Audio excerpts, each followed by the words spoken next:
Okay sir. వీటి treatments గురించి అయితే క్లారిటీ వచ్చింది. బేసిక్‌గా నాకు పర్సనల్‌గా అయింది చెప్తాను. మా ఫ్రెండ్ వాళ్ళ మదర్‌కి నీ పెయిన్ వచ్చింది సార్. నీ పెయిన్ వచ్చిన తర్వాత తను పెయిన్ ట్రీట్మెంట్ ఉంటది కదా సార్. అవును. దాంట్లో జాయిన్ అయ్యారు. జాయిన్ అయిన తర్వాత ఆయన తగ్గలేదు వాళ్ళకి పెయిన్. పెయిన్ తగ్గకపోయేసరికి వేరే డాక్టర్‌ని మీట్ అయ్యారు. మీట్ అయితే మీకు సర్జరీ చేయాలి. సర్జరీ చేస్తే తగ్గుతుందని చెప్పారు. సో, వాళ్ళ మదర్ సర్జరీ చేసుకున్నారు. అంతా క్యూర్ అయిపోయింది. రీసెంట్‌గా మా రిలేటివ్ ఒకరు సర్జరీకి డైరెక్ట్‌గా వెళ్ళిపోయారు. నీ పెయిన్ వస్తుందని. మళ్ళీ అది తగ్గకపోయేసరికి వేరే డాక్టర్ దగ్గరికి వెళ్తే అది నాన్ సర్జికల్ ట్రీట్మెంట్‌తో క్యూర్ అయిపోయేది కదండీ! మీరెందుకు సర్జరీ చేయించుకున్నారు అని అన్నారు.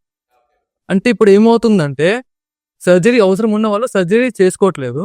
సర్జరీ అవసరం లేని వాళ్ళు సర్జరీ చేయించుకుంటున్నారు. అసలు దీనికి రీజన్స్ ఏంటి సార్ ఇలా జరగడానికి? అంటే ఇది ఒక పెద్ద కాంట్రవర్షియల్ టాపిక్. కానీ బట్ స్టిల్ అంటే ఒక డాక్టర్కి సర్జరీ చేయాలా లేదా అనేది తన personal choice. And at the same time patient doctor జర్నీలో ఇప్పుడు పేషెంట్ నా దగ్గర సర్జరీకి వస్తున్నారు అంటే దాదాపు వాళ్ళు ఒక 5-6 నెలల క్రితం నుంచి నన్ను కన్సల్ట్ వస్తూ ఉన్న పేషెంట్సే ఉంటారు దాదాపు.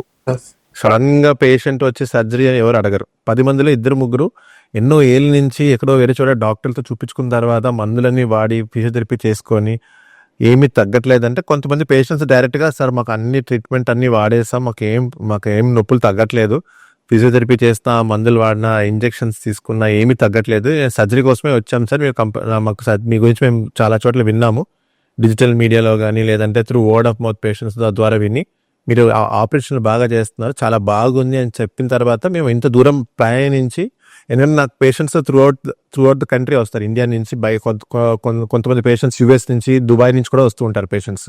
సో మనకి ఏంటంటే ఇప్పుడు ఈ సోషల్ మీడియాలో మనకి చాలా చిన్నదైపోయింది, ప్రపంచం చిన్నదైపోయింది. ప్రపంచంలో ఎక్కడి నుంచైనా పేషెంట్ రావచ్చు, ఎక్కడైనా ట్రీట్మెంట్ తీసుకోవచ్చు. ప్లస్ పైగా మనకి ఇండియాలో ఏంటంటే కంపేర్ టు డెవలప్డ్ కంట్రీస్ మనకి కాస్ట్ ఆఫ్ ట్రీట్మెంట్ చాలా తక్కువ. ఇక్కడ నీ రీప్లేస్మెంట్ మోకాళ్ళ ఆపరేషన్ మనము 2 లక్షల్లో చేస్తున్నామంటే ఫారిన్లో అమెరికాలో 20 లక్షలు తీసుకుంటారు, 20 lakhs. సో అంటే వాళ్ళకి ఇన్సూరెన్సెస్ ఉంటాయి కాబట్టి వాళ్ళు చేయించుకుంటున్నారు. అదే సేమ్ మనకి ఇన్సూరెన్స్ లేక ఎవరు ఫారిన్లో కూడా చేయించుకోలేరు, అంత అఫోర్డ్ చేయలేరు ట్రీట్మెంట్కి. సో నేను చెప్పదలుచుకునేది ఏంటంటే మనకి పేషెంట్ వచ్చిన తర్వాత అవసరం అంటే ఇప్పుడు మీరు అడిగినట్టు కొంతమంది సర్జరీ లేకపోయినా సర్జరీ చేస్తూ అంటున్నారు కదా, that is personal choice of the surgeon. And patient pain తట్టుకోలేకపోవడం వల్ల కూడా సర్జరీ చేస్తున్నారు కొంతమంది. కానీ అది అవసరం ఉంటే 99% of the 90-95% of the doctors surgery అవసరం ఉంటేనే సర్జరీ చేస్తారండి, లేదంటే యూజువలీ సర్జరీ చేయరు. మేబీ ఒక ప్రతి దాంట్లోనూ ఉంటుంది ఒక 5-10% ఉంటుంది. సో ఆ 5-10% తీసేస్తే మనకి అవసరం ఉంటేనే సర్జరీ చేస్తాము.